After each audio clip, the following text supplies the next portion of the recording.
अनमोल वचन अखिल भारतीय संत मत सत्संग के संस्थापक और गृहस्थ में आनंद योग के जनक परम संत महात्मा परम पूज्य श्री यशपाल जी महाराज अर्थात परम पूज्य भाई साहब जी द्वारा प्रतिपादित इन अनमोल वचनों का पालन करना अति आवश्यक है। ये वचन हमारी गृहस्थ आध्यात्मिक साधना के लिए मूलभूत सिद्धांत हैं, जो इस प्रकार हैं। हम दुनिया की हर चीज की कीमत आंकते हैं, अपने मानव जीवन की कीमत भी जाने व परमात्मा की प्राप्ति हेतु साधना करें। मनुष्य योनि एक उपहार है, इसीलिए परमात्मा को धन्यवाद देते हुए आधा घंटा प्रातःकाल, आधा घंटा सायंकाल पूजा अवश्य करें। सत्संग, सतनाम व सद्गुरु को प्राथमिकता देते हुए इसी के आधार पर ध्यान योगाभ्यास अवश्य करें व गृहस्थ के कार्यों को परमात्मा का कार्य समझकर उसी की याद में संपन्न करें। हर समय ये ध्यान रहे कि गुरु कृपा द्वारा परमात्मा की पवित्र सत्ता का हमारी आत्मा में वास है, अतः मन में निरंतर अपने इष्ट देव का जाप करें। मान सम्मान की इच्छा ना करें व अपमान से दुखी ना हो। परमात्मा के अतिरिक्त किसी और का भय ना करें। दूसरों की बुराई न करें, न सुने, सत्य व मधुर बोलें, अश्लील शब्द मुंह से ना निकालें, सभी से नम्रतापूर्ण व सुंदर व्यवहार करें। धर्म पत्नी के अतिरिक्त अपने से बड़ी से माता जैसा, बराबर की से बहन जैसा व छोटी से पुत्री जैसा व्यवहार करें। सांसारिक जीवन यापन की आवश्यकताएं अंतहीन है, इसलिए अधिक से अधिक समय सत्संग में व धन परोपकार में खर्च करें। याद रखें, न स्त्री माया है, न धन दौलत, न ही परिवार। माया वह है जो हृदय को परमात्मा से दूर हटा दे। अतः निरंतर सत्संग और सद्गुरु की शरण में रहने का प्रयास करें। भोजन अपने इष्ट को अर्पण कर प्रसाद रूप में परमात्मा की याद में करें। रात्रि में सोने से पहले अच्छे बुरे कार्यों का आत्मनिरीक्षण कर उसका समुचित पश्चाताप करते हुए ध्यान करें व प्रभु की गहरी याद में ही विश्राम करें।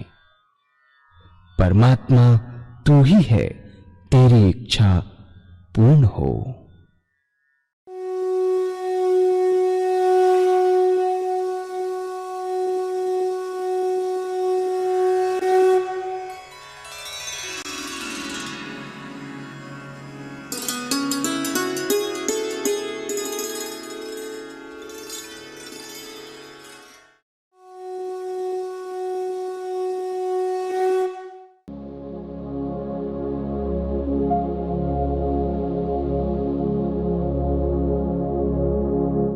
जय सद्गुरुदेव जय पद शरणं श्रेयस्वरूप चरणों शरणं। जय सद्गुरुदेव जय पद शरणं श्रेयस्वरूप चरणों शरणं। तो यही होता है, जब ये इंद्रिय निष्क्रिय हो गई तो इनका आधार है मन, बेस। ठीक है, ये मन में सिमट गई और इनको ताकत मिलती है मन से। खाने से नहीं मिलती, दूध से नहीं मिलती, इंजेक्शन से नहीं मिलती, मन से मिलती है। जिसका मन स्ट्रांग है उसका देवता बहुत स्ट्रांग है, जिसका मन कमजोर है उसका देवता बहुत कमजोर है। नोट कर लीजिए इस चीज को। अपने देव को स्ट्रांग समझ के चलेंगे। मन स्ट्रांग तो देवता स्ट्रांग, मन कमजोर तो देवता ढीला। ठीक है, अब क्या हुआ मन में, और जब आप सुबह उठे तो बिल्कुल प्रफुल्लित, काम करने की आपके अंदर शक्ति है, ताकत है। यदि ना सोए तो दिन भर जम्बाई लेते रहेंगे, कुछ काम ना होता, कहते भाई आज तो नींद नहीं आई इसलिए काम नहीं हो पाएगा, अक्सर होता है। तो बहुत जरूरी है, हमने देखा शरीर को सुलाना बहुत जरूरी है, रेस्ट देना बहुत आवश्यक है। दूसरा क्या है, ऐसे ही हमारा सूक्ष्म शरीर है जो मन बुद्धि चित्त और अहंकार से मिलकर बना है, जिससे हम सोच विचार का काम करते हैं। पहले सोचते हैं, क्रिया हाथ पैर में होती है, ना सोचे तो कोई क्रिया ही नहीं होगी। इसको भी नींद देना बहुत आवश्यक है। हमारे ऋषियों ने, महर्षि इस बात को जाना, इसलिए उन्होंने कहा कि आधा घंटा सुबह, आधा घंटा सायंकाल भगवान की आराधना करो। इसलिए कहा जिससे मन को भी आराम मिले, जैसे शरीर को आराम मिला उस प्रकार मन को भी आराम मिलना चाहिए। अगर भगवान की आराधना करोगे, परमात्मा की पूजा करोगे, तो भगवान में चित्त एकाग्र होगा, कंसंट्रेशन बनेगा। कंसंट्रेशन पर बहुत ज्यादा जोर है, ध्यान पर बहुत ज्यादा जोर है। जितने भी गीता के ग्रंथ लिखे गए सब में यही है। अष्टांग योग के अंदर भी ध्यान, धारणा, समाधि, 3 चीजें प्रमुख हैं। बाकी चीज तो बहुत सारी हैं, ये आसन सिद्ध करो, ये करो, वो करो, कुछ नहीं। अगर 3 चीजें आपको काबू में आ गई, समझिए आपकी जिंदगी टोटल कंट्रोल में आ गई अपने मन के। तो क्या है, परमात्मा की पूजा करेंगे, चित्त एकाग्र होगा, चित्त निरोधक स्थिति अपने आप आ जाएगी। निरोध का मतलब विचारों में कमी आ जाएगी। विचार उस टाइम पर आपके दिमाग के अंदर कोई विचार नहीं होगा, मन खाली होगा। अब क्या हुआ, मन विचार शून्य हुआ कि निष्क्रिय हुआ। जैसे ही मन में कोई विचार नहीं आया तो मन अपने आप निष्क्रिय हो जाएगा। निष्क्रिय, जैसे सोते हुए हाथ पर निष्क्रिय हुए, ऐसे आपने मन को भी निष्क्रिय किया। जैसे आपने इंद्रियों को निष्क्रिय किया, मन को भी निष्क्रिय कीजिए। भगवान को मानिए या न मानिए, कोई फर्क नहीं पड़ता। बहुत से आजकल इंजीनियर कहते हैं कि हम तो भगवान को मानते नहीं। मगर बिल्कुल अच्छी बात है, मत मानिए। आप हैं, आपकी हस्ती है, आपका शरीर है, उसको तो मानेंगे, और उसको बैलेंस करके चलना ये आपका फर्ज है। और नहीं डॉक्टरों के चक्कर लगाते रहिए, कुछ नहीं होता। जैसे आपने मन को निष्क्रिय किए, भगवान को मानिए ना मानिए कोई फर्क नहीं पड़ता, पर अपनी हस्ती को तो जानते हैं आप कि हमें, आपका अस्तित्व है, आपका एग्जिस्टेंस है, और इसका सच्चा विकास करना आपका फर्ज है। सच्चा विकास इसका होना चाहिए। भगवान आपकी पूजा का भूखा नहीं, जो आप कर रहे हैं अपने लिए कर रहे हैं। अगर अपना सच्चा विकास चाहते हैं तो जिस प्रकार आपने शरीर को आराम दिया, उस प्रकार अपने मन को भी आराम दीजिए। तो 24 घंटे चल रहा है, इंद्रियों को आपने सो के आराम दे दिया। मन दिन में काम करता है, रात को सपने दिखाता है। 24 घंटे चल रहा है, और जितनी उम्र आपकी होगी उतने घंटे बराबर चल रहा है। इसको आराम नहीं। और ये जो पूजा है, पूजा का जो तरीका मैं आपको आगे बताऊंगा, ये मन को आराम देने का सिस्टम। पूजा मन को आराम देने का सिस्टम। अब क्या है, मन को एक तरफ लगा देते हैं। मन का काम है सोचना विचारना, उसे एक जगह लगा दिया, विचार शून्यता पैदा हो गई मन के अंदर, कोई विचार नहीं, उसे आराम मिलने लगा। जब मन को रेस्ट मिला तो क्या हुआ, उसका सीधा संबंध आत्मा से हो गया। और आत्मा में क्या है, आनंद और चेतनता। आनंद और चेतनता उसके मन में आ गई, उसके बाद आप कितना हल्का फुल्का महसूस करेंगे, कितनी अनुपम शांति और आनंद का अनुभव करेंगे। ये अनुभव का विषय है, अनुभव। और जिसको हो गया एक बार, फिर छोड़ता नहीं है, रह रह के उसको करने की आदत बना लेता है। और ये अनुभव का विषय है। इसके बाद सुंदर सुंदर विचार आते हैं, वो समस्याएं हल होती हैं जो जिंदगी भर ना हल हुई हो।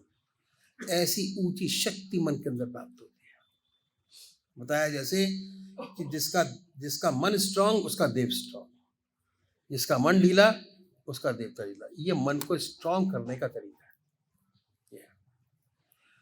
ऐसी ऊंची शक्ति प्राप्त होती है, फिर सच्चे मनुष्य के भाव पैदा होते हैं, अपना सच्चा विकास प्राप्त होने लगता है। धीरे धीरे हम जान जाते हैं कि आप क्या हैं, आपका एग्जिस्टेंस क्या है, कहाँ एग्जिस्ट करते हो आप, कहाँ बैठते हो, किससे बात करते हो, किससे आप करते हैं। धीरे धीरे आप जान जाते हैं कि आप क्या हैं, और जब ये अनुभव हुआ कि हम क्या हैं तो हमें अपना वास्तविक स्वरूप नजर आने लगता है कि हमको गैर नहीं है। जितनी जान आप में उतनी आप में, उतनी आप में, बराबर सब चीज। हम सभी एक हैं। जितने ऊंचे संत हुए उनका अंतिम निष्कर्ष यही रहा। महात्मा तुलसीदास जी ने कहा, जड़ चेतन जगजीव जगत सकल राम में जा। तुलसीदास जी ने कहा। सूरदास जी को हर प्राणी में, हर पशु में, लता में, वृक्षों में भगवान कृष्ण नजर आते थे। उसके बाद ईसा ने भी कहा कि अपने पड़ोसी को अपनी आत्मा की तरह प्यार करो। कब हो सकता है, लेकिन कब होगा? जब तक नहीं हो सकता, जब ये अनुभव ना हो कि हम एक ही हैं। इस अनुभव करने के लिए पूजा बहुत जरूरी है। पूजा का प्रैक्टिकल तरीका हमें महर्षि ने बताया कि एक तरफ मन को लगा दीजिए, मन को एक तरफ लगा दीजिए, वह विचार शून्य हो जाएगा। अगर ऐसे ही विचार शून्य करने की कोशिश करेंगे तो नहीं होगा। बहुत से लोग शून्य का ध्यान करने की कोशिश करते हैं, नहीं होता, अति कठिन है। यदि मन विचारों से शून्य होगा तो उसका सीधा संबंध आत्मा से हो जाएगा। सुंदर सुंदर भाव पैदा होंगे, फिर चाहेंगे कि जितने संसार में लोग हैं सब आनंद से रहे, सब सुखी हों, दुख संसार से मिटे। दूसरे की सेवा करने के लिए आप अपने जीवन को नछावर कर देंगे। अब है क्या, साइंस और टेक्नोलॉजी ने बड़ी भारी तरक्की की है, चंद्रमा पर पहुंच गए, मट्टी खरोच लाए वहां से। दूरदर्शन पे किसने देखा? और इस उन्नति का नतीजा क्या है? चंद्रमा पर पहुंच गए, वहां से मिट्टी खरोच लाए, उसका हमको क्या फायदा हुआ? कि हम अपने मन को आराम नहीं देते। ऋषियों के महर्षि बात पर नहीं चलते, इसलिए हमारी जितनी भी प्रवृत्ति है सब पशुवत है। एक भी मनुष्य के गुण हमारे पास नहीं है। ऐसे बहुत कम लोग हैं जिनमें मनुष्यता के गुण हैं। इसलिए आज हर देश हथियार बना रहा है, बड़े बड़े हथियार, अणुबम, भयंकर हथियार, मिसाइल्स, जहरीली गैसें, और क्या किया जा रहा है, किसके लिए? मनुष्य का दुश्मन कौन हो सकता है? ये शेर चीते, इसके लिए तो एक बंदूक काफ़ी है, एक राइफल बहुत ज़रूरी है। इस सब की क्या ज़रूरत है? एटॉमिक वेपन्स की क्या ज़रूरत है? मनुष्य ने मनुष्य को मारने के लिए, हमारी अपनी मनुष्य जाति को ख़त्म करने के लिए, अपने को मारने के लिए, आज आंकड़े ऐसे हैं कि ऐसे भयंकर हथियार बन चुके हैं और लड़ाई चल रही है बहुत सी जगह। अगर गलती से चल जाए और एटॉमिक वार छिड़ जाए, सारे हथियारों का इस्तेमाल हो जाए, तो जितने आज दुनिया के मनुष्य मात्र हैं उन्हें 40 बार जन्म लेना पड़ेगा, तब भी इसका असर खत्म नहीं होगा, पूरा खात्मा। पैसा कितना खर्च की होता है? अनगिनत पैसा। अगर इसको एकत्रित करके लोगों की भलाई के लिए लगाया जाए तो दुनिया की शक्ल ही बदल जाए। कोई आदमी बगैर काम का न रहे, ना कोई बगैर घर बार का, इतनी सुंदर हालत हो जाए। परमात्मा ने हमारी पृथ्वी को स्वर्ग बनाया है। हमने जितने एस्ट्रोनॉट हैं जिन्होंने उड़ानें भरी हैं, कहते कि सबसे सुंदर ग्रह पृथ्वी है। ऐसा सुंदर ग्रह कोई भी नहीं, तो भगवान ने तो स्वर्ग बनाया, लेकिन मनुष्य ने अपनी कटुता से इसको नर्क से बदतर बना रखा है। आइंस्टाइन ने सुंदर लिखा है कि जिसके बूते पर आज हम चंद्रमा ये कहाँ कहाँ पहुँचे, उसने लिखा है कि मैं तो नहीं जानता कि दुनिया का तीसरा विश्व युद्ध कैसे लड़ा जाएगा, पर यह पूर्ण जानता हूँ कि अगर चौथा विश्व युद्ध हुआ तो डंडे और पत्थरों से होगा। सब खत्म, सर्वनाश। बहुत सही लिखा है। बहुत दुनिया की बहुत बुरी हालत है। सच्ची मनुष्यता तो है ही नहीं। क्यों? क्योंकि अपने ऋषि महर्षियों के बताए मार्ग को भूल रहे हैं। तो हम देखते हैं कि भगवान हमारी पूजा का भूखा नहीं, अपने विकास के लिए, मनुष्य मात्र की भलाई के लिए, संसार की भलाई के लिए यह पूजा परम आवश्यक है, बहुत जरूरी है। अब लिखा है कि जब मन को नींद आ जाती है तो आत्मा को भी नींद आती है। जब मन को नींद, दिल को नींद आ जाती है और रूह भी गाफिल होती है, तब मैं अकेला होता हूँ और मेरे इष्ट की महफिल होती है, यार की महफिल होती है। जब मन सो गया अपने इष्ट के चरणों में, आत्मा भी सो गई, तब परमात्मा का दिव्य दर्शन होता है, सच्चा ज्ञान प्राप्त होता है। तब पूजा करना बहुत आवश्यक है। अगर हम सच्चा विकास चाहते हैं, सच्चा संसार का हित चाहते हैं, दुनिया का हित चाहते हैं, अपनी मनुष्य जाति का हित चाहते हैं, तब पूजा करना बहुत जरूरी है। अपने मन को रेस्ट देना ही पड़ेगा, उसके बगैर गुजारा नहीं।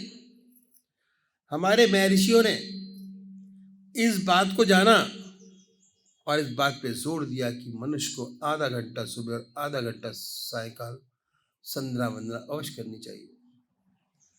हमारे महर्षियों ने बताया कि चाहे गृहस्थी हो, सन्यासी हो, कोई भी आधा घंटा प्रातः संध्या वंदना अवश्य करनी चाहिए और आधा घंटा सायकाल, ये 2 समय निश्चित कर दिए।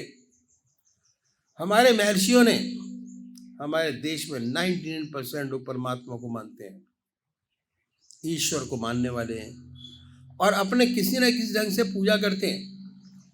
बहुत से लोग तो आधा घंटे से ज़्यादा ही पूजा करते हैं। यदि उनसे पूछें कि इस पूजा क्या लाभ, तो 2-4 बात बताने के खामोश हो जाते हैं।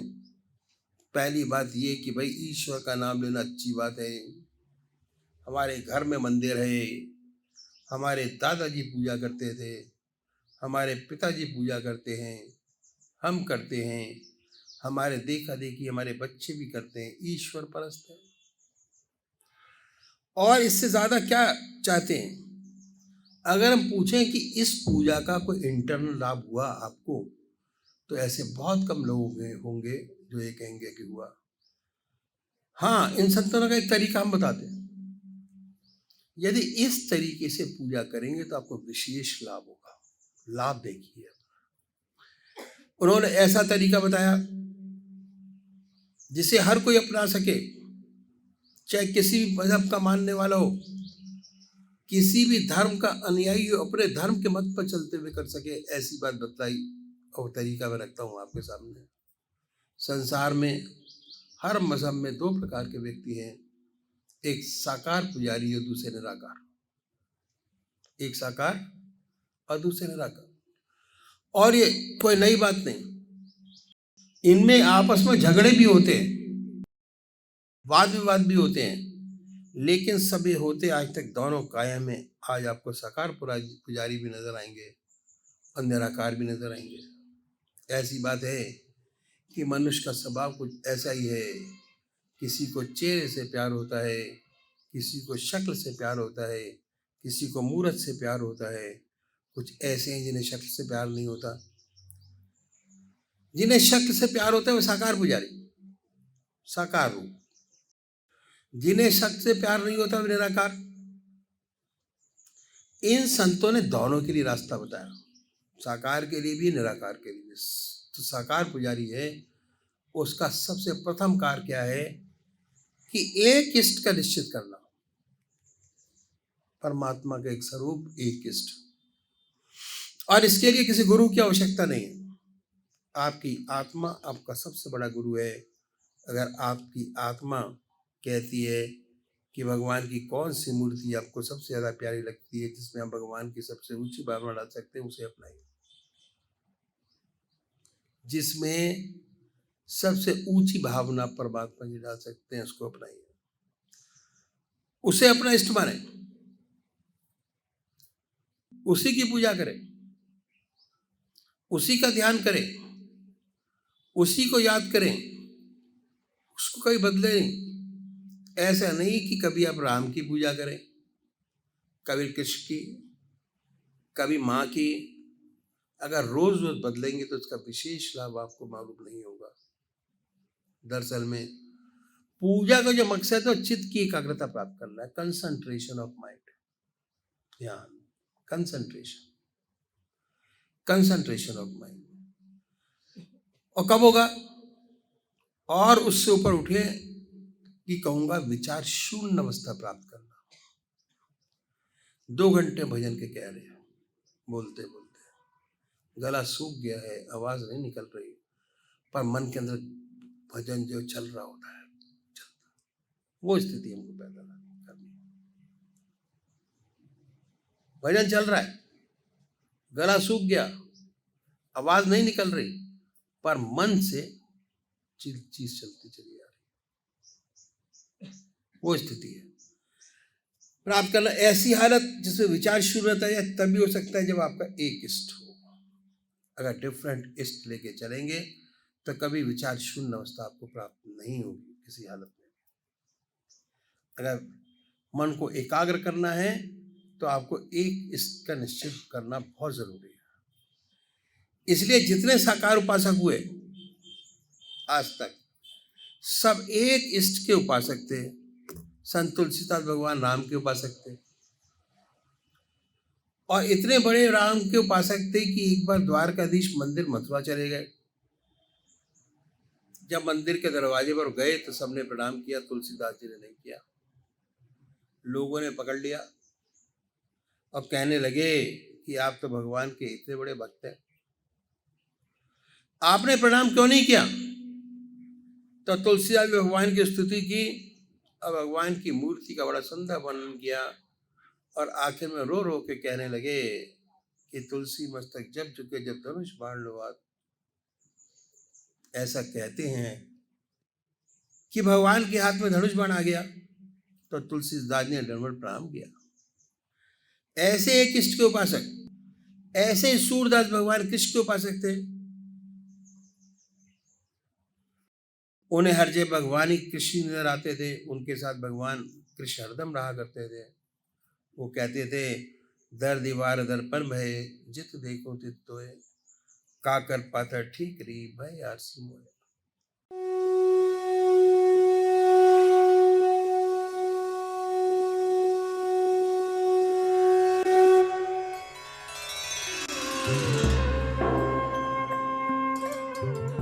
ध्यान योग के कार्यक्रम आनंद योग से निशुल्क जुड़ने के लिए संपर्क करें 9810239677।